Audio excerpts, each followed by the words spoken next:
Dan Smith is a university student and a member of Acceptance Sydney. Dan will share his story of growing up Catholic and the journey of reconciling his faith and sexuality. Ladies and gentlemen, Dan Smith.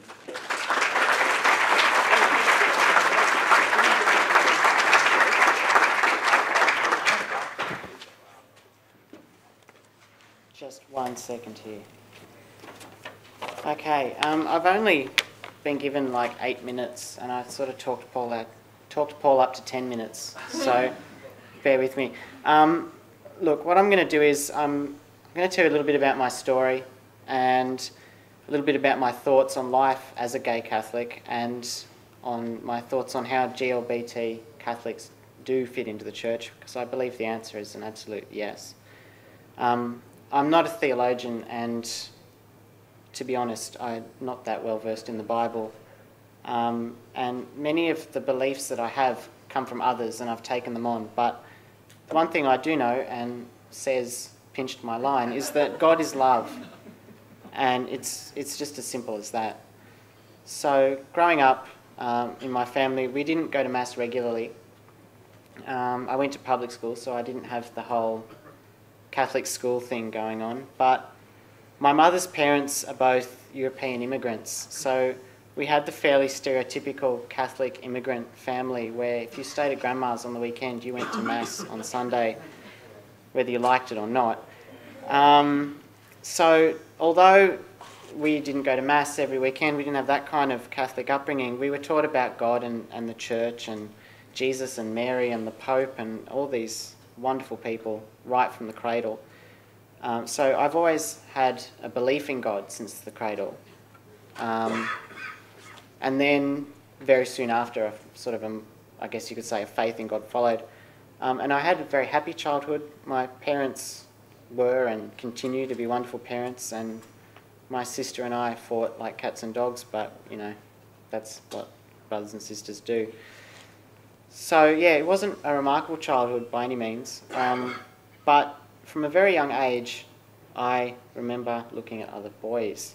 And it was very innocent at the time. I remember when I was probably about 5, 6, I had a crush on the Year 6 school captain, who was a boy. And I thought nothing of it. I thought everyone had these crushes on their same-sex school captains. But as I got older, I started to realise that, cliche as it sounds, I wasn't like other boys. I looked at boys the way that the other boys looked at girls. And at home, I was taught that homosexuality isn't normal, although Mum and Dad have changed their minds on that one. But I was taught that as a kid, and so I pretty much denied all these feelings as a child and as a teenager. And when I was about 15, I went to a Catholic youth group, Antioch. Some of you may have heard of it. And that was kind of when the faith part of it developed as distinct from the belief. But as my faith deepened, so did my preoccupation with being abnormal and dirty and sinful. And in one year I was hearing, being gay is not normal. You're not going to be happy. It's not good for you. And then at the same time I also thought, gee, so-and-so looks hot in his swimsuit. And so I had these two things fighting with each other for my teenage years, and I didn't acknowledge that I was gay at all. In fact, I don't think I used the word gay in reference to myself until I was in my 20s. So I used to pray for hours on end, and I used to say things like, God, don't let me be, like that. I don't want to be like that. But I never actually said gay. I just sort of denied it. And then when that didn't work, I tried to deny God, because I figured if I'm going to be gay, then it would be a lot easier without God breathing down my back the whole time, wagging his finger at me. But neither of them worked, because I think in the back of my mind I knew the truth. So basically I just put everything on the back burner, and I tried to put as much distance between me and God as I could, because I felt so dirty and so sinful. So I stopped going to Mass when I was about 18, and I just tried to forget the whole thing, really. But then in my 20s, I realised that the prayers that I prayed when I was a teenager were answered. I prayed to be normal, and I was normal. And if I had ever prayed, God, I don't want to be gay, although I don't remember it, but if I ever prayed that, then the answer is no. And God answers prayers, but that doesn't mean you're going to like the answer you get. So I was pretty pissed off with this for a while, but I guess at that point I just had to get my head around being gay and being myself. So I finally admitted that I was gay when I was 21. I didn't really tell anyone until I was 22, and I came out to a few close friends, and the first person I told said, "Yeah, I know."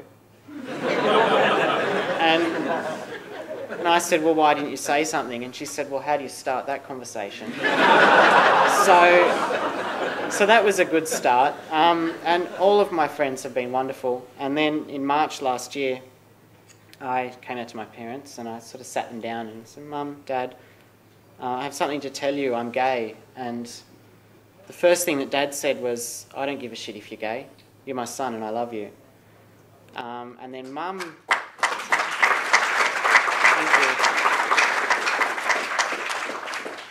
Mum took a bit longer. She was a bit like the father in the skit. She was worried about AIDS and she was scared that I would get beaten up and, you know, all that kind of thing. But she's really supportive now too.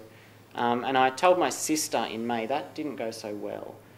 We didn't actually speak about it for 8 months. And now we're really at a point where we just agree to disagree and we just, you know, don't go there kind of thing. But,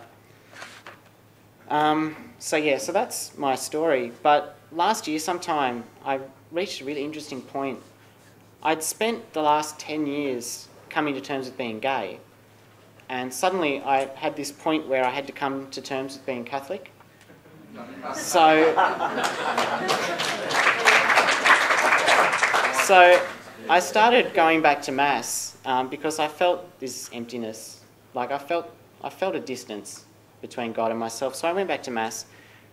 And I didn't feel dirty anymore, and I didn't feel sinful anymore. And, you know, I went to Mass, I did the whole thing, but I wasn't quite sure how it all fit together. So I did a bit of reading, and I read some websites and some books whose names I've completely forgotten. But slowly things started to fall into place. Friends often ask me why I keep going to Mass and why I participate in church life, considering the church's teachings on homosexuality, which I don't really need to go into. I'm sure you all know what they are by now. But the reason is this. I can separate God from the church. I can separate my faith in God from the mistakes of the church. I believe the church to be representative of Christ on earth, and the thing is, though, that it's human-made, and because of that, it's going to be flawed. But it's the best we got. So I guess that I have a pretty simple way of looking at things. Religion isn't about ceremonies and all that kind of stuff. It's a connection between your deepest self with your Creator, not a bunch of rules. So the church isn't even really the hierarchy. It's not the Pope or the bishops or the priests, who do have an important role to play, but the church is the people. It's the body of Christ down on the ground. So I go to Mass to participate in church. I go to Mass and participate in the church to connect with God and to connect with my fellow believers. So this is how I see things. I believe that we're all created in God's image. I believe that because we were created in God's image, that our sexuality is a gift because He made us the way He did for a reason. I don't know what that is. I don't know why He made me gay or any of us gay or even why He made any of us straight, really.